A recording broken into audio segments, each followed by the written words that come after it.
Olá, meu nome é Daniela Freixo de Faria e hoje nós vamos falar sobre o ciúme entre irmãos.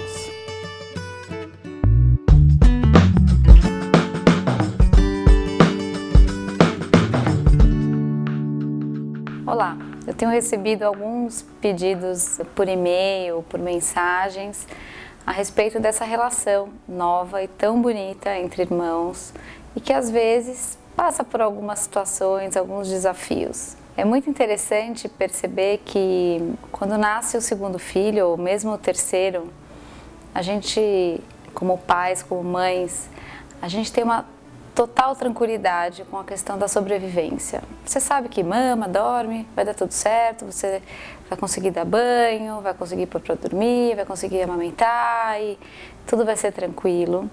Mas a gente não espera que existe algo tão sutil e tão delicado para cuidar, que é a relação entre os irmãos, a chegada desse novo integrante da família e como é que fica esse novo irmão esse irmão que já estava lá, esse irmão que já chegou antes. Esse é um processo que a gente já falou um pouquinho no vídeo da relação dos irmãos, que fala um pouco dessa crença do ciúme, o quanto isso a gente cria essa expectativa ainda com um bebê na barriga de vai ter ciúme, nossa, vai ter, não vai ter, e o quanto a gente contamina todo esse processo a hora que a gente faz isso. Existe uma coisa importante, que é cuidar desse sutil, e esse sutil ele pode nos pedir algumas coisas. Esse bebê, quando ele nasce, ele, na visão dos pais, ele abre linha telefônica, como eu falei no outro vídeo, mas para esse irmão que já está lá, ele ainda não tem essa percepção.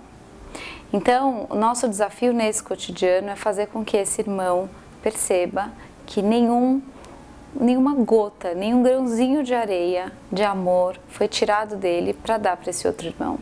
O que acontece é uma multiplicação de amor, é mais amor que a gente é capaz de viver e que a gente é capaz de dar para o outro. Para que essa criança for percebendo isso, ela vai se acalmando.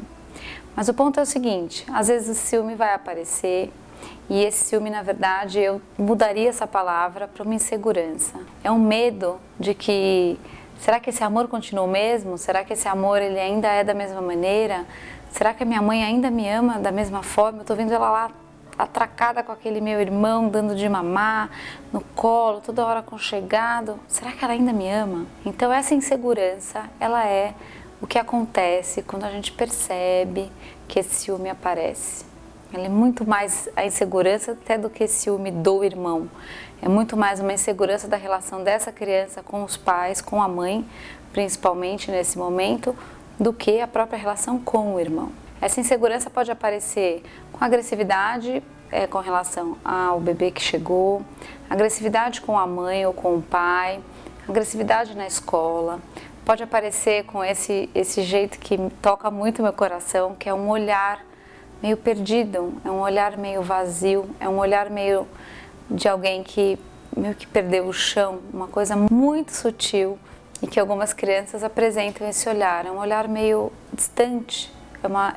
É uma coisa muito delicada que também acontece. Pode ter uma regressão de xixi na calça, pode ter uma regressão do jeito de falar. Muitas coisas podem acontecer como sinais dessa insegurança. Então essa insegurança, o que a gente precisa fazer é torná-la segurança novamente. E esse processo ele pode acontecer e ele acontece na hora que esse adulto, essa mãe, esse pai cuidam dessa qualidade, dessa quantidade de encontro.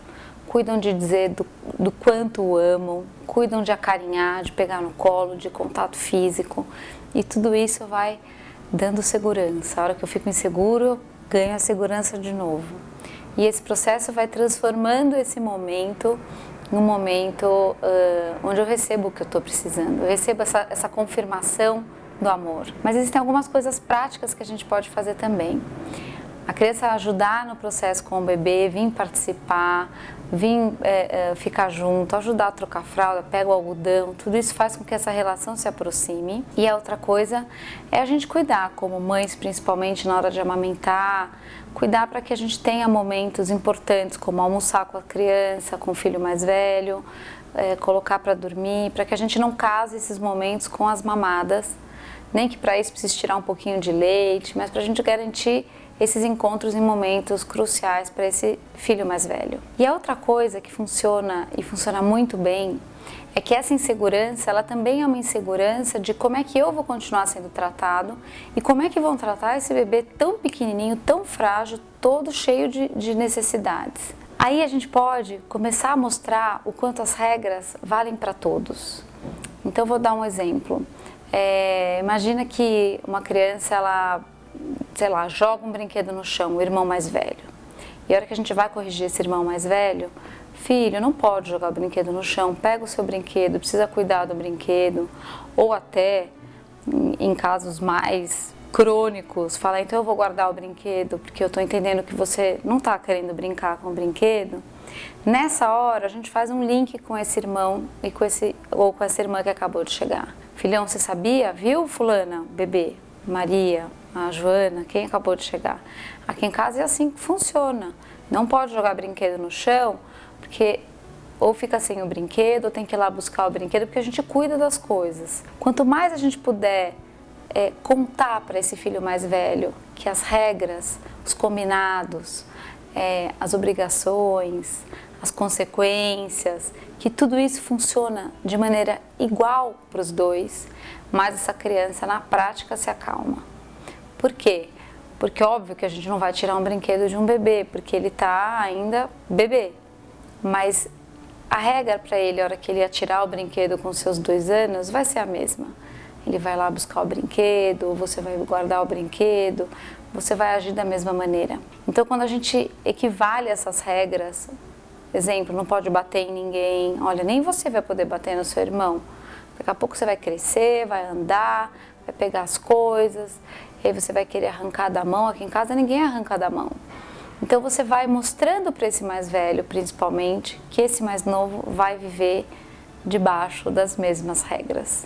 Óbvio que as relações são únicas, que as reações também são únicas, mas a ideia é fazer com que essa criança perceba que no seu cotidiano tá tudo igual, tá tudo bem e vai permanecer assim. Desse jeito, esse irmão ele vai se acalmando nos testes que ele provavelmente vai fazer para perceber se esse amor ainda é igual.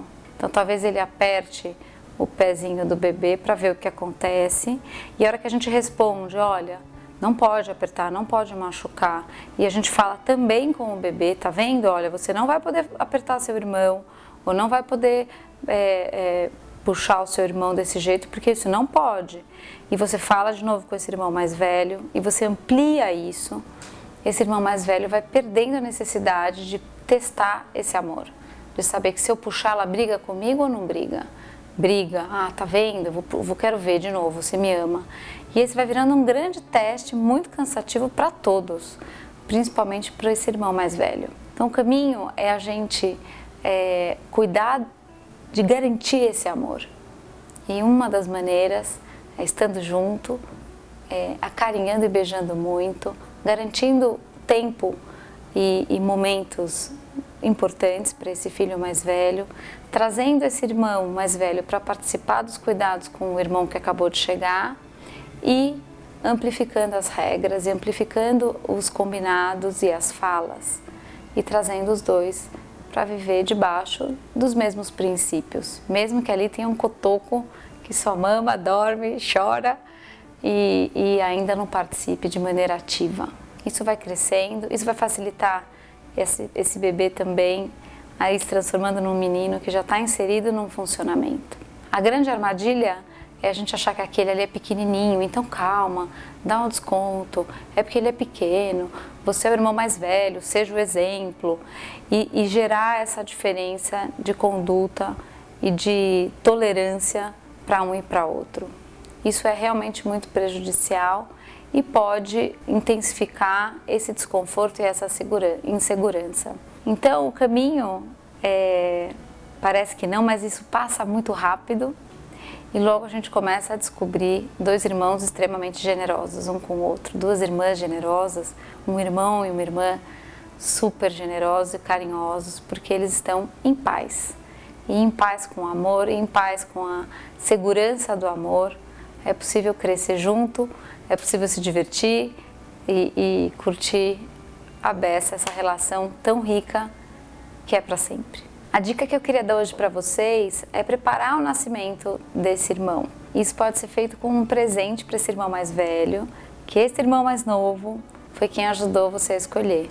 Então conte para ele que você foi passear em algum lugar ou numa loja, onde você achar que esse presente vai ser o que vai acarinhar esse coração. E conte para ele que a hora que você viu o presente, seu coração ficou tão feliz que você tinha certeza de que era algo que o bebê que está chegando também ia adorar entregar para ele. E esse cuidado faz com que esse irmão ele chegue também com muita alegria e fique simbolizado. Pode ser uma boneca de pano, pode ser um carrinho.